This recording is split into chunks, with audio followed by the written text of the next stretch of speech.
Liquidity के बारे में।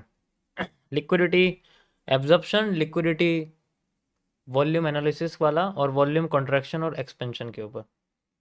ठीक है, ओके।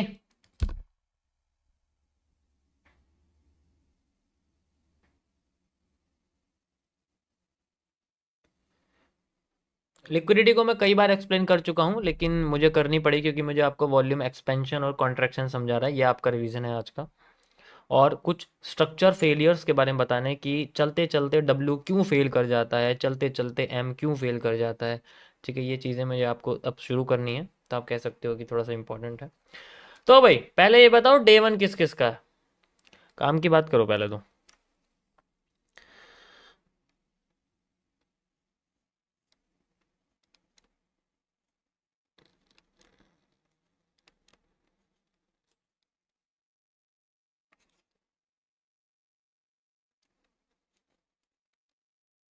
लिक्विडिटी कॉन्सेप्ट नहीं, लिक्विडिटी ठीक है बस।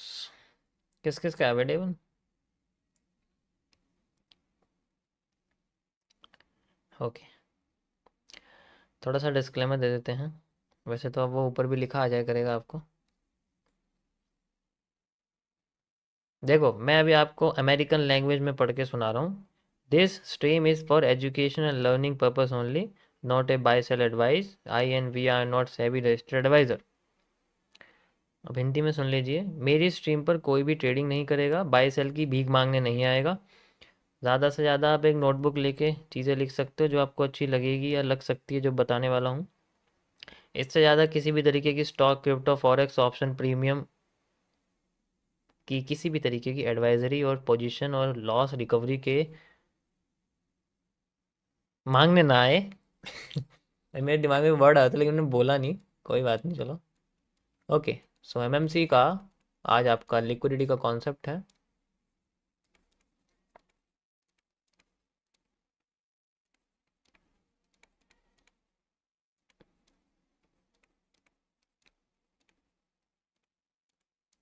रिवीजन करा रहा हूँ मैं, कई बार इसको बता भी चुका हूँ, but you know we have to tell it every time. Liquidity,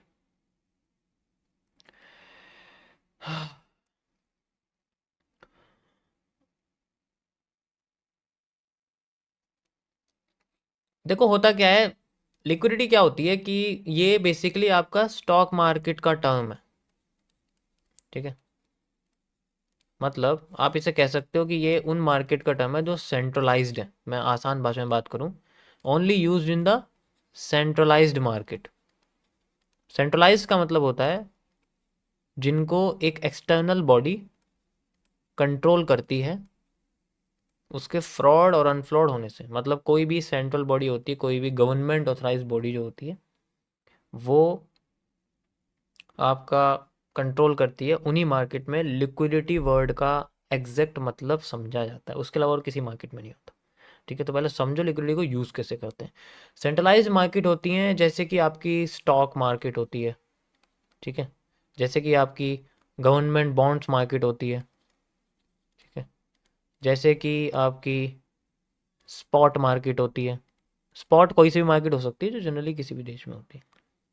ठीक है, जैसे कि आपकी कंट्रोल्ड फॉरेक्स मार्केट होती है। एक कंट्रोल्ड होती है, वो अलग होती है। ठीक है, कंट्रोल्ड फॉरेक्स मार्केट यानी कि आप इसे एफएक्स बोल सकते हैं। जैसे कि जो सिर्फ 6 घंटे ओपन होती है, वो वाली मार्केट की बात कर रहा हूँ।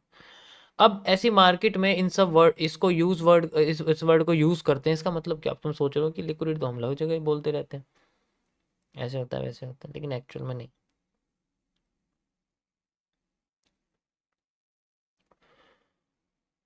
होता क्या है, लिक्विडिटी जब क्रिएट होती है जब हम किसी चीज को खरीदते हैं या बेचते हैं। ठीक है, छोटी और बड़ी उस हिसाब से क्रिएट होती है। जितने बड़ी होगी, जितना बड़ा अमाउंट में खरीदेंगे उतनी बड़ी लिक्विडिटी होगी, जितने बड़े अमाउंट में बेचेंगे उतनी बड़ी लिक्विडिटी होगी। और ये दोनों के नाम अलग अलग है। जैसे अगर मैं किसी भी एसेट को, मान लो मेरे पास कोई भी एसेट है। एसेट का मतलब क्या होता है, पहले समझो एसेट और लायबिलिटी के मतलब क्या होता है। एक वर्ड होता है जिसे हम लोग बोलते हैं लायबिलिटी। लायबिलिटी का मतलब होता है जिसकी वैल्यू टाइम के साथ डिके होती है, मतलब जिसकी वैल्यू आप कह सकते हो कि टाइम के साथ सिर्फ वैल्यू जो है वो डिक्रीज ही होती है, वो कभी नहीं बढ़ती। जैसे गाड़ी, गाड़ी लेते रहते हैं ना लोग, महंगी महंगी गाड़ी लेते हैं, ये 2-2 3-3 करोड़ की गाड़ियां लेके जो है फिर एक समझदार बंदा कभी इतनी महंगी गाड़ी नहीं लेगा। दिखावे वाली अलग बात है, प्रोटेक्शन के लिए ले लेगा, ठीक है, लेकिन पैसा ज़्यादा है तो भाई ले भी सकते हैं, शौक शौक की बात है, वो नहीं चलाई तो क्या नहीं चलाई। लेकिन एक्चुअल में बात कहना चाहता हूँ कि इन सब चीज़ों की वैल्यू नहीं होती। जैसे ये मान लो कोई भी माउस है, पेन है, फ़ोन है, कोई भी ऐसी चीज़ है लाइबिलिटी होती है इनकी, आप कह सकते हो कि वो वैल्यू उनकी टाइम के साथ डिक्रीज होती है। अगर आप इन्वेस्टमेंट पर्पस नहीं समझ रहे हो तो मैं अभी आपको इन्वेस्टमेंट पर्पस बता रहा हूँ। एसेट होता है जिसकी वैल्यू टाइम के साथ बढ़ती और घटती दोनों है, यानी कि ये वेरिएबल होता है, इसकी वैल्यू घट बढ़ भी सकती है, इसकी वैल्यू घट भी सकती है, ठीक है। अब जैसे मान लो एक घर है, ये मेरा प्यारा सा घर है और मैंने इस घर को खरीदा है, ठीक है, 2000 में, 2000 रुपये में नहीं, सन 2000 में, यानी कि 2000 में। 2000 जब चल रहा था, जब मैंने इसको खरीदा था, तब इसकी वैल्यू थी घर की 10 लाख रुपए, ठीक है। अब इसके आसपास में क्या है, रोड बन गई, मॉल बन गए, तो इसकी वैल्यू 10 लाख से 50 लाख हो गई। आज की डेट में 24 साल बाद, 25 साल बाद इसकी वैल्यू 50 लाख होगी, तो मेरे को तो बहुत अच्छा मुनाफा हुआ। लेकिन अगर यहाँ पर मॉल नहीं बनता, यहाँ सड़क नहीं बनती, यहाँ बम और गिर जाता, तो एक तो मेरा घर चला जाता, ऊपर से इस घर को कोई खरीदता नहीं, या फिर इस घर में कुछ ऐसा हो जाता जिसकी वजह से इस घर में कह सकते हो कि है ना, कोई किसी का डेथ वगैरह हो जाना, कुछ भी, तो ऐसे भूत वूत प्रेत वाले घरों को कोई नहीं लेता। इसकी वैल्यू तो ऐसा नहीं, इसकी वैल्यू गिर नहीं सकती, वैल्यू भी गिर सकती, डिपेंड करता है इसके साथ हुआ क्या है। अब वॉर हो गया यहाँ पर, जैसे हिटलर के टाइम में जर्मनी में जब वॉर हो रहा था, उस वक्त के घर कौन खरीदेगा, कोई भी नहीं खरीदेगा, ठीक है, समझ आया। तो ये एसेट है, ये बढ़ता घटता रहता है, रियल एस्टेट की तरह है, रियल एस्टेट बढ़ती घटती रहती है। अब जब भी हम लोग अपनी एसेट को, जो कि हो सकता है हमारा कोई भी घर हो सकता है जिसे हम लोग रियल एस्टेट कहते हैं, या फिर कोई भी रेजिडेंशियल पर्पस के लिए यूज़ करते हैं या कमर्शियल के लिए यूज़ करते हैं, ठीक है। उसके बाद कोई भी हमारे पास शेयर्स ऑफ द कंपनी हो सकता है, कंपनी के शेयर्स हो सकते हैं, ठीक है, जैसे कि अब कोई भी कंपनी के शेयर है। इसी तरीके से हमारे पास किसी भी देश की करेंसी जिसे रखना अलाउ है या जिसके अंदर ट्रेड करना अलाउ है, जिसके साथ उन करेंसीज को हम लोग कैश में रख लें, जैसे डॉलर रख लिया, जैसे येन रख ली अमाउंट में, ठीक है। इसी तरीके से जैसे हमारे पास करेंसी के बाद हमारे पास और भी बहुत सारी चीज़ें हैं जो कि हम रख सकते हैं। आसान भाषा में बात की जाए, कोमोडिटीज़, कमोडिटीज़ यानी कि सोना, ठीक है, चांदी,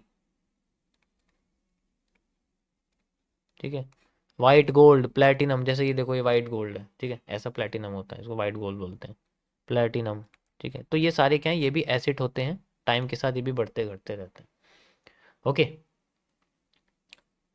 अब जब हम इन एसिड्स को, यानी कि जब हम एसिड्स को मार्केट में बेचने जाते हैं, ठीक है, आसान भाषा में बात करें तो आपने कोई भी चीज़ खरीदी हुई है इसमें से, कोई भी चीज़ मतलब कुछ भी चीज़, मैंने 100 रुपये का गोल्ड खरीदा हुआ है, मान लो गोल्ड भाई लॉट ले रखा 0.5 का, तो मेरे लिए तो वो ज़्यादा हो गया ना, 100 पॉइंट मेरे फेवर में चल रहे, तो मेरे पास गोल्ड का एक एसेट है मान के चलो, स्पॉट है वो अलग बात है, लेकिन मैंने गोल्ड खरीदा।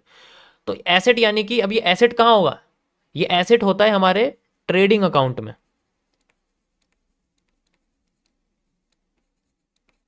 ट्रेडिंग अकाउंट में एसेट रहता है। अब ट्रेडिंग अकाउंट में जो एसेट है इसकी वैल्यू भरी पड़ी है, तो चार्ट में ये एक ग्रीन कलर के मारूबोजू की तरह दिखेगा, ग्रीन कलर के मारूबोजू की तरह दिखेगा। अब ये भरा पड़ा है हमारे प्रॉफिट से, क्योंकि हमारे लिए तो प्रॉफिट है ना ये, आप कह सकते हो, चार्ट में हम इसको ये कहते हैं। और मान के चलो मार्केट टॉप पे है और मारूबोजू बना हुआ है। हमें लगा हमारे एसेट की वैल्यू बहुत ज़्यादा हो चुकी है, तो हमने इसको बेचने के लिए मार्केट में एसेट को बेचा। जैसे ही बेचा मार्केट नीचे गिरनी शुरू हो गई, जैसे ही बेचा मार्केट नीचे गिरनी शुरू हो गई। तो जब हम इसको बेचते हैं तो हमें रेडी फॉरवर्ड कैश, यानी कि वो पैसा जो डायरेक्ट हमारे बैंक अकाउंट में आता है या फिर हम लोग उसको विड्रॉ कर सकते हैं। मार्केट से निकल जाता है वो पैसा, वो ट्रेडिंग अकाउंट से पैसा निकल जाता है, वो पैसा वहां से बाहर आ जाता है। अब ये ऐसे प्रोसेस को हम लोग बोलते हैं लिक्विडिटी स्वैपिंग, यानी कि स्वैप करना, लिक्विडिटी स्वैप, स्वैप। अब इस केस में ये जो है ऊपर से इसमें प्रेशर आता है मार्केट में और ये इन्वर्टेड हैमर जैसा बन जाता है या फिर शूटिंग स्टार जैसा बन जाता है। डिपेंड करता है इसके अंदर कितनी पावर है। तो ये आपका इन्वर्टेड हैमर, या फिर यानी कि जितनी लंबी इसके ऊपर की लाइन होगी ना, विक लाइन होगी, उतना ज़्यादा इसके अंदर लिक्विडिटी स्वैप हुआ है, यानी कि बहुत ज़्यादा प्रेशर पड़ा है ऊपर से। बेरिश प्रेशर का मतलब यही होता है। ठीक है, या तो शूटिंग स्टार हो सकता है या इन्वर्टेड है, और शूटिंग स्टार या फिर इन्वर्टेड हैमर। ठीक है, ये दोनों इंडिकेट करते हैं हमारे किसको, लिक्विडिटी स्वैप को। अब ये पैसा कहाँ आता है, ट्रेडिंग अकाउंट से हमारे बैंक अकाउंट में। ये पैसा आ गया, अब तो पार्टी होगी बढ़िया वाली। अगर हम लोग, हमारे बैंक अकाउंट में पैसा है, ट्रेडिंग अकाउंट में नहीं, अगर हमारे पास जो कैश है वो हमारे बैंक अकाउंट में है और किसी ने हमें ऐड दे दिया, लालच दे दिया, या किसी ने हमें बोला कि भाई तुम ट्रेडिंग कर लो, तुम मेरे लिंक से ब्रोकर में अकाउंट खोल लो और आज से ही ट्रेडिंग करना शुरू करो, बेशक तुम्हें ट्रेडिंग का टी भी नहीं आता, लेकिन तुम ट्रेडिंग करो, मैं करवाऊंगा तुम्हें लाइव में बिठा के। ठीक है, तो अगर तुमने ऐसा कर लिया, तुम्हारा बैंक अकाउंट है, अब इस बैंक अकाउंट से तुम पैसा डालोगे किसके अंदर, ट्रेडिंग अकाउंट में। और ट्रेडिंग अकाउंट में पैसा डालने के बाद तुरंत ये पैसा तुम्हें उसके कहने पे या अपने कहने पे तुमने मार्केट में उसको खरीद लिया, किसको, उस एसेट को। जब तुम अपने कैश से किसी भी उस एसेट को खरीदते हो, जो कि यहाँ आपको मैंने लिख के दिखा दिए हैं, इस प्रोसेस को हम लोग बोलते हैं लिक्विडिटी स्वीपिंग, यानी कि स्वीप करना। अब ये पैसा तुम्हारे बैंक अकाउंट से ट्रेडिंग अकाउंट में आ चुका है और ट्रेडिंग अकाउंट के जरिए आपने उस एसेट को खरीद लिया है। और अब ये जो यहां पर आपको दिख रहा है, ये मारूबोजू बन जाएगा एक हैमर, विच इंडिकेट से बाइंग एरिया, कि आपने किसी एसेट को बाय करा है, या फिर एक हैंगिंग मैन। तो एक हैंगिंग मैन या एक hammer, these indicate the markets liquidity SVEEP only in the centralised market. ये आप इसलिए इसमें देख सकते हो। समझ आया। अब ये कोई एक आदमी नहीं होते, बहुत सारे होते हैं, लेकिन एक प्रोसेस होता है जिसको हम देख सकते हैं। यहां तक समझ में आया, पहले बताओ यहां तक समझ में आया।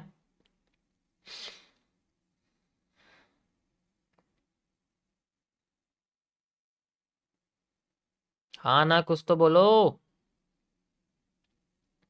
अब तुम फालतू की बातें करके अपना टाइम आउट करवा लेते हो हैं, फिर बाद में तुम 30 मिनट बाद मैसेज लिखते हो, तो इसलिए चुप रहा करो। जब टाइम हो, जब मैं बोलूँ तब बोलो, तब तक अपना टाइम बचा के रखो, वरना मैं 5 मिनट का भी डिले लगा सकता हूँ। ये सरकारी एरिया नहीं है कि तुम यहाँ राइट टू इन्फॉर्मेशन लेना चाहोगे।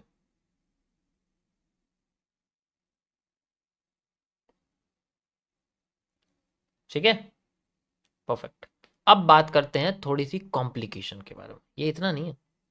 अब क्या है कि अगर आपने ये कोई प्रोसेस करा या किसी ने भी ऐसा प्रोसेस करा मार्केट में, और अगर यहाँ पर जो एसेट का प्राइस है, एसेट का प्राइस कुछ भी हो सकता है, गोल्ड कितने प्राइस पे चल रहा है, सिल्वर कितने प्राइस पे चल रहा है, किस जगह कितनी प्रॉपर्टी है, यूरो यूएसडी कितने प्राइस पे चल रहा है, बिटकॉइन यूएसडी कितने प्राइस पे चल रहा है।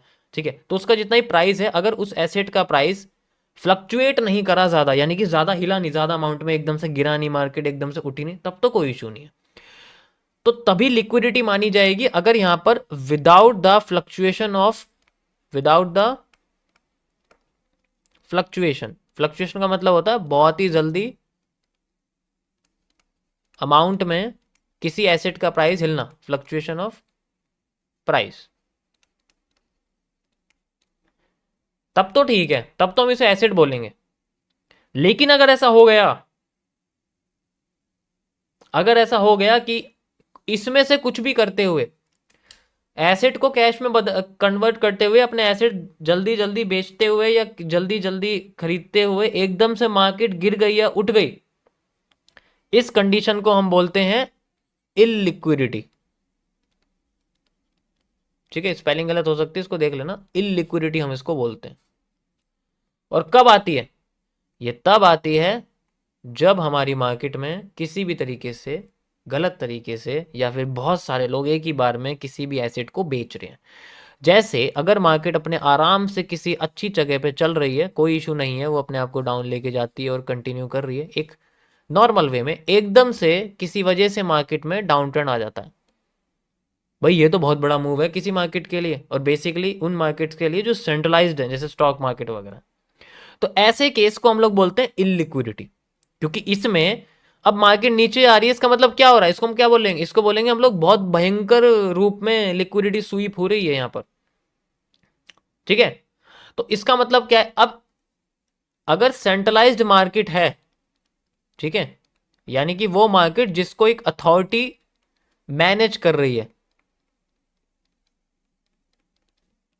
कोई सी भी मार्केट है जिसको अथॉरिटी या जो भी है मैनेज कर रही है, और उसकी वजह से किसी कारण, किसी इवेंट की वजह से मार्केट में सेलिंग आ गई है, बहुत ज़्यादा नुकसान हुआ है, लोग अपने एसेट बेच रहे हैं, इसका मतलब पैसा निकाल के अपने पास रख रहे हैं।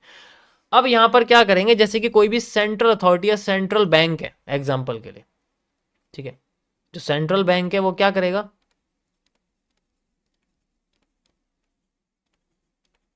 किसी भी कंट्री का, उसे बस एक काम करना है, वो जिस रेट से बैंक को लोन देता है, देश के जितने भी कमर्शियल बैंक हैं या फिर नॉर्मल बैंक हैं, कॉरपोरेट और इंडिविजुअल जितने भी सेक्टर में बैंक हैं, उन सब बैंक को जिस रेट से लोन देता है, जिसे हम लोग रेपो रेट कहते हैं। एग्जाम्पल के लिए, जैसे अभी 4% का दे रहा है, ठीक है, ऐसी कंडीशन होने के बाद उसने रेट को 3.8% कर दिया, यानी कि 0.2% की गिरावट कर दी है। अब इस गिरावट का फायदा कमर्शियल बैंक को बहुत अच्छा होता है। अब ये कमर्शियल बैंक बाकी के नॉर्मल अपने कस्टमर्स को, हम जैसे छुटवैये लोगों को लोन देगा। एग्जाम्पल के लिए, जैसे मान लो 10% पे लोन दे रहा है किसी भी चीज का, तो इसने 10% से घटा के हमें 8% पे कर दिया, और हमें 2% यहां पर हमें कम मिला। अरे बाप रे, फिर तो हाहाकार मच जाता है, फिर तो बैंक में लोग भागेंगे तुरंत अपने जो है लोन लेने के लिए।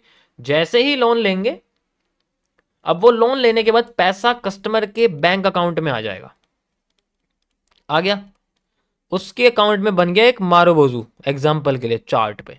अब उस वो क्या करेगा, वो ये पैसा मार्केट में यूज करेगा। अब यहां पर जब पैसा मार्केट में यूज करेगा, तो वो क्या करेगा, वो इस पैसे से एसेट और लिक्विड, एसेट और लाइबिलिटी दोनों को लेगा। ज्यादातर केसेस में कह सकते हो कि मान लो 90% वो अपने एसेट लेता है, तो वो क्या कर रहा है, वो अपने कैश का इस्तेमाल कर रहा है एसेट खरीदने के लिए। इस प्रोसेस को हम लोग बोलते हैं स्वीपिंग, जो कि मैं समझा चुका हूं।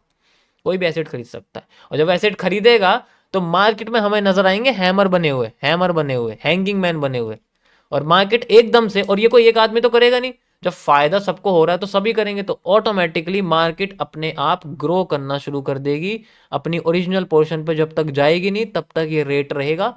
जैसे ही ये रिवाइज्ड एरिया आ जाएगा, यानी कि वो एरिया जहां पर एक फ्लो मार्केट का चल रहा था, उसके बाद रेपो रेट को दोबारा से जस्ट लाइक 3.9 कर देते हैं, और इससे दोबारा लोन लेने की संख्या कम हो जाती है। That is how liquidity creates. Example के लिए मैं आपको दिखाता हूं, Nifty 2 hour time frame, June 5 election day. This is the perfect example for your liquidity. You can easily see कि मार्केट अपने रास्ते पर जा रही थी, लेकिन किसी ने, या फिर कह सकते हो कि बहुत सारे लोगों ने एकदम अपने एसेट बेचने शुरू करे। ठीक है, एकदम अपने एसेट जो है बेचने शुरू करे, and you can see asset बेचने के बाद यहां पर मार्केट में हमें hanging man, hammer hammer hammer hammer ही हैमर दिखाई दे रहे हैं। आप सिर्फ ये समझो क्या होता है, this is the portion where the market creates the liquidity sweep. बहुत बड़े बड़े अमाउंट में यहाँ पर मार्केट में हमें यहाँ पर बुलिश प्रेशर देखने को मिल रहा है। समझ आया?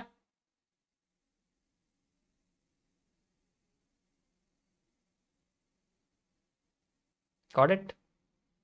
This is called the liquidity. अगर ये डिसेंट्रलाइज्ड मार्केट है तो इतनी जल्दी रिकवरी नहीं होगी कि 2 ही दिन में मार्केट उसी फेज में पहुंच गई, ये भूल जाओ। मैंने शुरुआत में ही आपको एक वर्ड यहां बताया था, फॉर सेंट्रलाइज्ड मार्केट। अगर डिसेंट्रलाइज्ड मार्केट है तो मजाल है कोई इसको बिना बड़े प्लेयर के अलावा छू दे। एग्जाम्पल के लिए, अगर मान लो डिसेंट्रलाइज्ड मार्केट है जिसको कोई भी सेंट्रल अथॉरिटी नहीं यूज कर रही, जो ब्लॉक्स के बेसिस पे चलती है, जैसे कि ब्लॉकचेन मार्केट, जिसे हम लोग क्रिप्टो वर्ल्ड बोलते हैं, द क्रिप्टो मार्केट्स। ये क्रिप्टो मार्केट्स ब्लॉकचेन के जरिए चलती है, यानी कि इसमें ब्लॉक टू ब्लॉक ट्रांसफर है। एक ब्लॉक ये है, एक ब्लॉक ये है, एक ब्लॉक ये है, तो ये किसी का क्रिप्टो वॉलेट है, किसी का क्रिप्टो वॉलेट है, किसी का क्रिप्टो वॉलेट है। इनके बीच में क्रिप्टो का एक्सचेंजेस हो रहा है। भाई बीच में तो कोई अथॉरिटी नहीं है मैनेज करने वाली। और जब भी एक दूसरे को अपने क्रिप्टो भेजते हैं तो बदले में पैसे लेते हैं। अब वो कैश में लें या अकाउंट टू अकाउंट ट्रांसफर लें, वो अलग बात है। यहां तो कोई अथॉरिटी नहीं है बीच में। तो अगर मार्केट इसकी एक टाइम पे $70,000 पे चली गई, ये बाद में $15,000 पे आ गई ना, तो जब तक इसमें कोई बड़ा इंस्टीट्यूशन जैसे ब्लैक स्टोन है, ब्लैक रॉक है, ऐसे ऐसे बड़े बड़े लोग जिनकी ट्रिलियंस ऑफ डॉलर्स में फंड मैनेजमेंट है, या कोई भी बड़े इंस्टीट्यूशन, जब तक इनमें पैसा नहीं डालेंगे ना, ये उठने के नहीं है। तो यहां डिपेंडेंसी किसी प्राइवेट के ऊपर आ जाती है, यहां डिपेंडेंसी सेंट्रल गवर्नमेंट बॉडी की रहती है। या फिर आप कह सकते हो कि कंट्रोल्ड मार्केट है। भाई पूरा ध्यान रखते हैं, हर देश की गवर्नमेंट करती है, तो ताकि उसकी मार्केट बिल्कुल अच्छी चले। यहां तो कोई छूता ही नहीं है, इसलिए सरकार चाहती है कि ऐसी मार्केट से दूर रहो जिसको कोई कंट्रोल नहीं करता, ताकि पैसा किसी का ना जाए। अभी तो फायदे में चले ना, क्योंकि $1,00,000 चल रहा है अब तो हाँ हाँ हाँ हाँ हाँ हाँ हो रही है। भाई बहुत अच्छा बिटकॉइन है, बहुत अच्छा। जब नीचे पड़ा था $15,000 पे, तब किसी ने नहीं पूछा। समझ आया? सरकार भले के बारे में सोचती है, अनभले के बारे में नहीं। कह सकते हैं हर देश की सरकार। So this is the liquidity concept guys.